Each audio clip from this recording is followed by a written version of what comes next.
እና የፋይናንስ ለስፒሪቹዋል ዓለም ምናምን ተማርኩኝ። አሁን ልጆች እንዳላሰንፋቸው እየፈራሁ ነው። በእኔ ዲፔንድ እንዳይሆን ነው። አይሆንም እሱ እንኳን ነው። እንዳው ምናልባት ወንድም እንኳን አንድ ጊዜ አጠገቤ እንዲመጣልኝ ለማንኩት ወደ ዋሽንግተን ስለነበረ ነው። የካሊፎርኒያ ኑሮ በጣም ውድ ስለሆነ አልመጣም አለኝ። ኦኬ አንደኛውን ቤት ፈርምልሃለሁኝና በሱ ክራይ ተጨማሪ ይሆንልሃል አልኩት። I don't want your house ብሎኝ ዘጋብኝ። በቃ ያን ያክል ፕራይድ አለው ማለት ነው። ስለዚህ ዋናው ነገር እኔም ደግሞ ሳላቀው ልጆችን ነው ትንሽ እያቀበጥኳቸው ነበረ። ሳላቀው ነው አሁን እየገባ ይመጣ። ማድረግ የለብኝም ነው do it yourself ነው የምላቸው። ራሳችሁ ስሩና ልፉና አምጡት። ስለዚህ you have to know እንዴት አድርጋችሁ ገንዘቡ እንደምታወጡት። አንዳንድ ጊዜ ዝም ብለን የምንሰጥ ከሆነ እናሰንፋቸዋለን እነሱ እንጂ አንጠቅማቸውም። አልጠቀምኳቸውም። እኔ አሳይ ሲሉኝ ሰልፍ ስቲሜ ከፍል ነበር፣ ደስ ይለኝ ነበረ ተሰጣቸው። ነገር ግን ቴምፖራሪ ነበረ የኔ የምሰይ በኋላ ይህን ሁሉ ገንዘብ እንደገና ደግሞ ልልክ ነው እያልኩኝ ነው ምልክ የነበረው።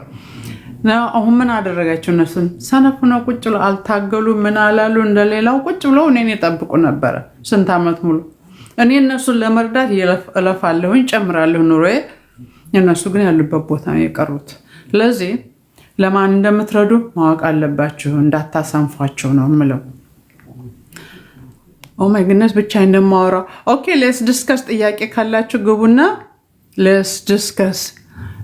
ደግሞ እንትን አድርጉ በእናትህ ምንድነው ታፕ አድርጉ እስኪ እንዳያቋርጠን ታፕ አድርጉ። ታንክ ዩ እና አሁን ጥያቄ ካላችሁ ጠይቁኝ። እንዴት አድርገን ነው ሀብታም የምንሆነው ብለናል። አይ ነው በደሞዝ ሀብታም መሆን አይቻልም unless you are a surgeon in John Hancock Hospital ሜሪላንድ ያለው ወይ የዛ ሰርጀን ካልሆኑ በስተቀር ሚሊዮነር መሆን አይቻልም። በአሁኑ ጊዜ በተለይ አሜሪካን ሀገር ሪታየር ለማድረግ አሁን በእኔ እድሜ ያሉ ሰዎች ሪታየር ለማድረግ at least $2 million አሴት ከሌላቸው በጣም ከባድ ነው አሉ። አሁን በቅርብ ጊዜ በዩቲዩብ ሲናገሩ የሰማሁት እና ወደፊት ደግሞ የእናንተ ትውልድ ደግሞ እንደዚህ ከባድ ነው የሚሆነው። ስለዚህ when you're young you have to make the money. How do you make the money? በኤምፕሎይ ሆናችሁ የትም አይደርስም። ፓሲቭ ኢንካም መኖር አለበት። ወይም ደግሞ ክሪኤተር ከሆናችሁ ወይም ፋሲሊቴተር ከሆናችሁ ምናምን you have to get paid $1 million እና ያንን ማስቀመጥ መቻል አለባችሁ። አሁን ለምሳሌ አንዱን መኪናዬን ሰርቪስ ወስጄ ቁጭ ያስጠብቅ አንዱ እቺ ኮሌጅ ነች አለኝ። እውነትህን ነው አልኩት። ይሄ ቢልቦርድ ላይ ያለችው ሎስ አንጀለስ ምናምን። አዎ እቺ ልጅ ነች አለኝ። ዋው እንዴት ስማርት ልጅ ነች፣ ቆንጆ ነች ምናምን አልኩት። አዎ እና she was making በወር $1 ሚሊዮን ታገኝ ነበረ አለኝ። what happened ነው ታገኝ ነበረ ስትል ማለት ነው አልኩት። አሁን ነው አለ ማለት ስለዋለሁኝ አሁን ከነ ቦይፍሬንዷ ሆነው መኖሪያ ቤትም የላቸውም ብሎኝ ቁጭ። ምን አደረጉት አልኩት። ምን አደረገችው? ማረል ነበረች አለ። በየሀገሩ እየሄደች ያን ሁሉ ገንዘብ ሲሰጧት ምን ስሏት እና አሁን በየሀገሩ እየሄዱ አሉ ዓለምን እንይ ብለው ያን ገንዘብ ዲስትሮይ ያደረጉ ከቦይፍሬንዷ ጋር ጨርስ አድርገው እንደገና ሃየር አላደረጓትም። እንትን እንድሰራ አዘማራል እንድሰራ ሃየር አላደረጓትም። she has nothing almost homeless ነው። እኔ ቤቴን አልሰጣቸውም። አሁን ወደ ሎስ አንጀለስ ሲንግል አፓርትመንት ተከራይታ ነው የምትኖረው አለኝ ይላችኋለሁና you have to know how to spend your money። ገንዘቡም ሲመጣ ያንን ገንዘብ የተወሰነ ገንዘብ እሱ ሌላው እንትን አለ ብዙ የሚያስተምር ነገር አለ። የተወሰነ ገንዘብ ሴቭ ይደረጋል፣ ፐርሰንቴጅ የተወሰነ ገንዘብ ይቀመጣል፣ የተወሰነ ገንዘብ ደግሞ ለኤመርጀንሲ ይቀመጣል። ለኤመርጀንሲ ትንሽ መሆን አለበት። ለምን ባንክ ኢንፍሌሽን ስላለው ለምሳሌ 10,000 ብር ዛሬ ያለን ገንዘብ የዛሬ አመት 10,000 ብር አይደለም 9,000 ከምናምን ነው የሚሆነው። ለምን የሚገዛው ዕቃ ዛሬ 10,000 ብር የሚገዛው ዕቃ የሚቀጥለው አመት 10,000 ብር አይገዛም። 10,100 ወይ 10,200 ነው የሚሆነው። ስለዚህ ብዙ ገንዘብ ባንክ ማስቀመጥም አስፈላጊ አይደለም ኢንፍሌሽን ስላለው። ኢንቨስት ማድረግ መቻል አለባችሁ። እሱን ደግሞ መማር ይቻላል። አሜሪካን ሀገር መማሪያ መንገዱ በጣም ሰፊ ነው። ዩቱብ ያስተምራል፣ መጽሐፍ ያስተምራል፣ ላይብረሪ ያስተምራል። ሁሉ ነገር መማሪያው ግልጽ ነው። እዚህ ሀገር ዋናው ማይንዳችን ነው። ኦፕን ማይንድድ መሆን ነው። አሁን ቅድም አንዱ ምን ላይ ነበረ መድኃኒት እኮ ለገንዘብ እኮ መድኃኒት ብቻ ነው የሚገዛው፣ ሌላ ነገር አይገዛም አለኝ። ኖ ገንዘብ ዶክተርም ይገዛል። ትክክለኛ ጥሩ ዶክተር እናገኛለን። ቅድም ነግሬያቸው ነበረ። ናይሮቢ ገንዘብ ስለነበረኝ ነው የታከምኩት። ኢትዮጵያ ገንዘብ ስለነበረኝ 5 ሰዓት ነበር የቀረኝ ልሞት። I was just 17 but I had money in the bank. ያ ገንዘቤ ነው ያዳነኝ። Money is good. So do me a favor, get rich. Life is good with money, not with time. አሁንም ደጋግሜ እሱን ነው የምለውና ጥያቄ ያላችሁ ግቡና ዲስከስ እናድርግ። ምክንያቱም አሁን የሚቀጥለው ቶፒክ የሚሆነው ኢንቨስትመንት ነው። how we going to invest እና እንዴት አድርገን ነው ኢንቨስት። እኔ እስካሁን ባለኝ ኢንፎርሜሽን ግን ሁሉም የየራሱ በጭንቅላቱ ያለው ሊኖር ይችላል ኢንቨስትመንት ለማድረግ። ግን እኔ አሁን አለ የምላቸው ኢንቨስትመንቶች እሱን ዲስከስ እናደርጋለን። እስኪ ግቡ።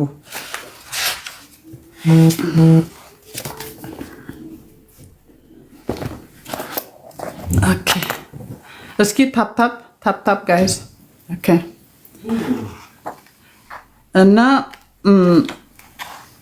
ደግሞ በነገራችን ላይ አንድ ሰው ገንዘብ የሚፈልግ ሰው ሀብታም መሆን የሚፈልግ ሰው ከመማር ወደ ኋላ አይልም።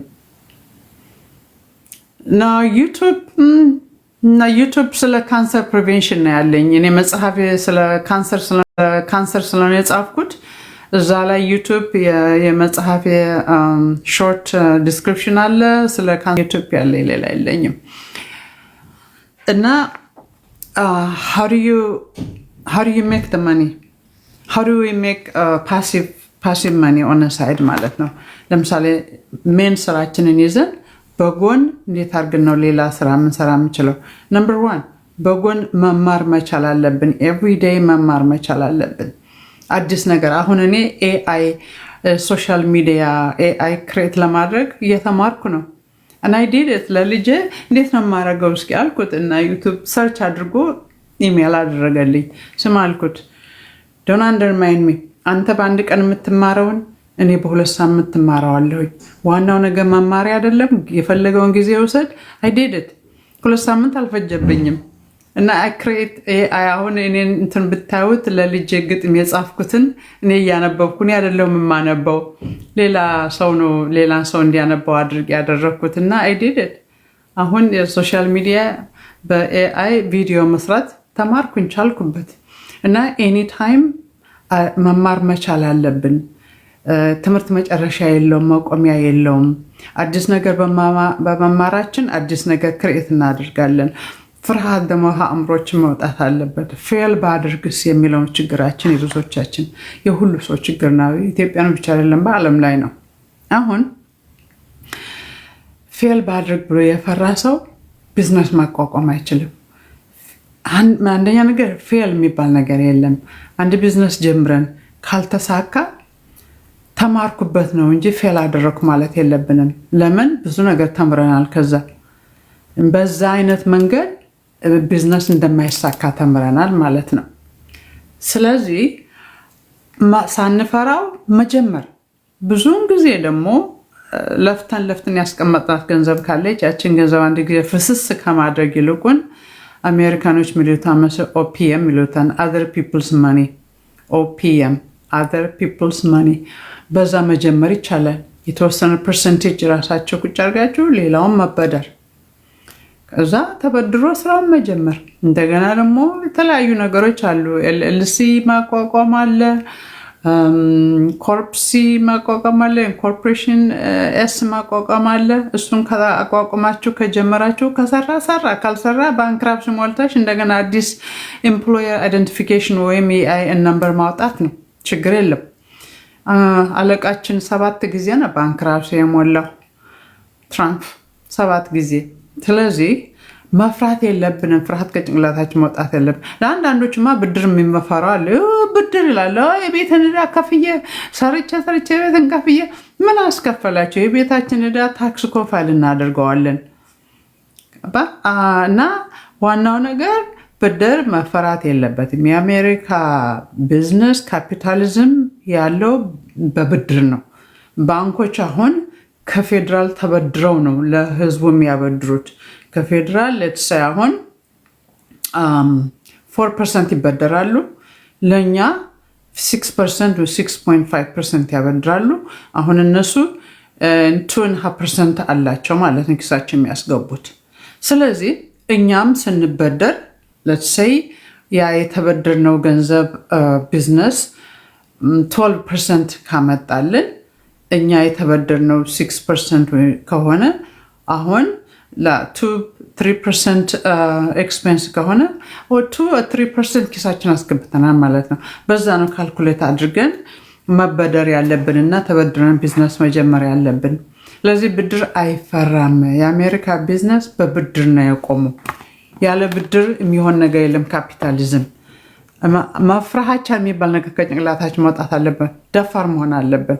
ሌብነት አይደለም። የኢትዮጵያ እኔ የወጣ ሌብነት ነው ሲነግሩኝ ነው ያልኩት። ተበድረው ይዘው በዛው ይጠፋሉ አሉ።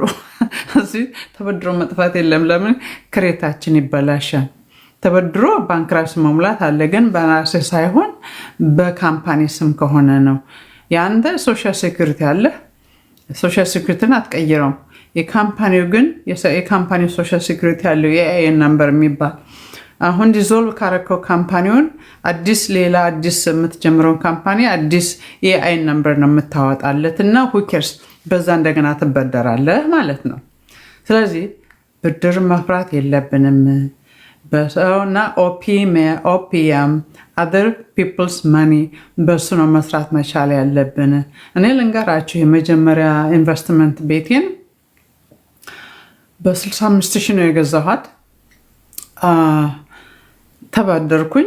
ከኪሴ ያወጣሁት 18,000 ነው ዳውን ፔመንት እና 20% ዳውን ተብሎ ማለት ነው። ያንም በስንት ዓመት ነው የከፈልኩት? ከፍዬ ጨርሻለሁ። ይሄ ነው የዛሬ 6-7 ዓመት 8 ዓመት አካባቢ ከፍዬ ጨረስኩት። በዛች ቤት ክራይ ልጆችን አስተማርኩበት። በነገራችን ላይ አሁን ያቺ ቤት በሸጠ ወደ 375 ትሆናለች። ዋናው ነገር ምን ልላችሁ ነው? ብድር ተበድሬ ነው 5.5% ነበር ኢንትረስት። ያኔ 5.25 አካባቢ ኢንትረስት ገዝቻት ይታይሽ። አሁን ልጆችን አሳድጋ ያቺ ቤት እንደገና ደግሞ አሁን የትና የት ታወጣለች። ገባችሁና? ብድር አይፈራም ነው የምላችሁና የቤታችሁም ዕዳ ቢኖርበት ካልኩሌት ማድረግ አለባችሁ። የቤት ዕዳ ኢንትረስቱ ስንት ነው? አሁን መበደረው ምን ያክል ነው? ሁለተኛ በቤታቸው ተበድራቸው አውጣችሁ ቢዝነስ ታቋቁሙ ከሆነ ካልኩሌሽን ያስፈልጋል። ከሰው ጋር መመካከር ያስፈልጋል። ምን ያክል ፐርሰንት ነው ገቢ የሚያመጣልኝ? ምን ያክል ፐርሰንት ነው የምከፍለው?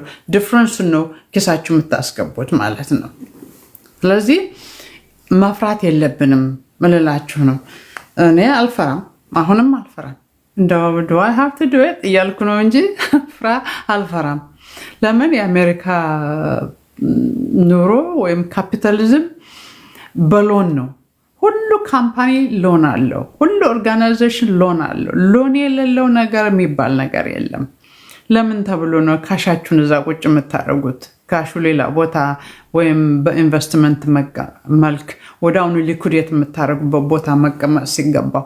ስለዚህ መበደር መቻል አለባችሁ። ለመበደር ለመቻል ደግሞ በግል ለመበደር ክሬዲታችሁ ጥሩ መሆን አለበት። ክሬዲታችሁን ጥሩ ለማድረግ ምንድነው? ተበድራችሁ በየወቅቱ መክፈል ማለት ነው። ክሬዲት ካርድ ተጠቅማችሁ ወዳውን መክፈል ማለት ነው። ክሬዲት ካርድ የሌላችሁ ደግሞ ክሬዲት ካርድ ማውጣት፣ አውጥታችሁ ደግሞ በየአስፈላጊውን በወቅቱ መክፈል። ዝም ብሎ ክሬዲት ካርድ ስለሆነ ብቻ ዝም ብሎ መጫር ሳይሆን መክፈል የምትችሉትን ነገር በክሬዲት ካርድ መግዛት። ገባሽ? ቋሚ ስራ ኑሯችሁ በጎን ኢንቨስት ማድረግ መቻል አለባችሁ። ዳስ ሃው አይ ዲድ እኔ በጎን እኔ ደግሞ ኢንቨስትመንት አልመሰለኝም። በነገራችን ላይ እኔ ስጀምረው ጀስት አንድ ቦታ ቤት አለ ለማለት ነው የገዛሁት፣ ቤት ስለምወድ። ከዛ በኋላ እየቆየ ነው ማግነስ ያልኩት። መጀመሪያ ቤት ገዝቼ በቤት በወደቀበት ጊዜ ነው ፊክስ አደረኩት እና አንድ አመት ከያዝኩ በኋላ ስሸጠው I make 40,000 ዋው አልኩኝ። ያኔን አይኔን የገለጥኩ እንደዚህም አለ እንዲ ያልኩኝ። አላወኩም፣ ሳላውቀው ነው የገባሁበት።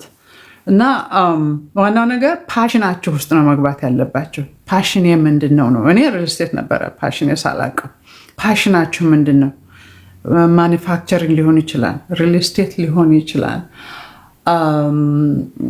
ደግሞ ኮምፒውተር ኢንተርኔት ክሬት ማድረግ ሊሆን ይችላል፣ አዳዲስ ነገር ክሬት ማድረግ ሊሆን ይችላል። እና ክሬቲቪቲ ያለው ሰው ክሬት ያደረገውን ነገር ፓቴንት አውጥቶ $1,000,000 ነው የሚሸጠው በአሁኑ ጊዜ። ክሬቲቪቲ ደግሞ በጣም በጣም ትልቅ ቦታ ያለው አሁን አፍሪካ ውስጥ ነው ብዬ ነው የምለው። እዚህ ሀገር ክሬቲቪቲ አትኝ ያለቀበት መሰለኝ ነው እንጃ። እንግዲህ ያው በዚህ በኢንተርኔት በምናምን በአዲሱ በኤአይ ካልሆነ በስተቀር። ስለዚህ ዶንት ቢ አፍሬድ፣ ሎን ለመውሰድ አትፍሩ። የሚያስፈራ ነገር የለም። ከጭንቅላታችን ፍርሃቻን ማውጣት አለብን። እኛ አሁን በልጅነታችን ሲያስተምሩን እዳ እንዳው ከባድ ነው፣ እዳ ከባድ ነው እየተባል ነው። የሰው እዳ አያስፈልግም፣ እዳ እየተባል ነው። እዳ ጥሩ ነው። አሁንም የእስላም ሃይማኖት እንደምታውቁት ከሆነ አራጣ ነው፣ ኢንትረስት አይወስዱም። ባንኩም ነቲንግ በኢንትረስት አያበድርም መሰለኝ ብሎ ነው የሚበደሩት። ኢንትረስት አይወዱም። እንደሱ እንደ ኃጢአት ሰልቁ። ግን እስቲ ኦኬ፣ እነሱ ካልቸር ነው፣ እንደዛ ነው። ያለ ኢንትረስት ካበደሯቸው ጥሩ፣ ምን ቸገራቸው? ተጨማሪ ምን አስከፈላቸው የሚያበድሩ ከሆነ? ዋናው ነገር በሰው ገንዘብ መስራት ማለት ነው። ኦፒኤም other people's money፣ በሰው ገንዘብ መስራት ነው ቁም ነገሩ። በራሳችሁ ሳይሆን የራሳችሁን ለኤመርጀንሲ ታስቀምጡታላችሁ፣ ወይም ደግሞ ኢዝሊ ሊኩዴት የምታደርጉት ኢንቨስትመንት ታስቀምጡታላችሁ ማለት ነው። እና ይሄ ነው። ጥያቄ ካላችሁ ጠይቁኝ። አሁን የሚቀጥለው ወደ ኢንቨስትመንት ነው። ምን ሄደው ምን አይነት ኢንቨስትመንት ነው የምናደርገው ነው።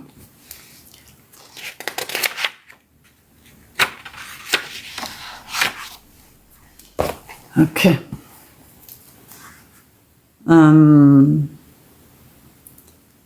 Okay. Thank you. Can you guys tap? Can you guys tap? Okay.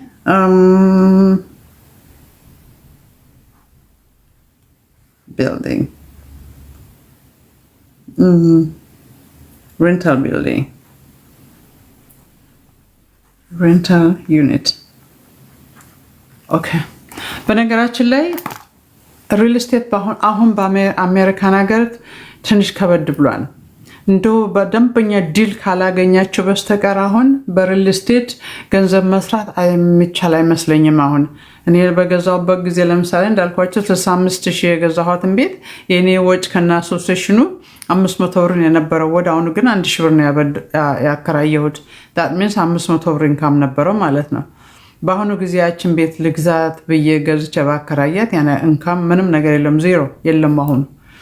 ነገር ግን ዲል ካገኛችሁ እዚህ ዩኒት አፓርትመንት ዩኒት ዲል ካገኛችሁ ከሻጩ ያዋጣን። አሁን አለበለዚያ ግን አሁን ያለንበት ሁኔታ ለሪል ስቴት የሚሆን አይደለም።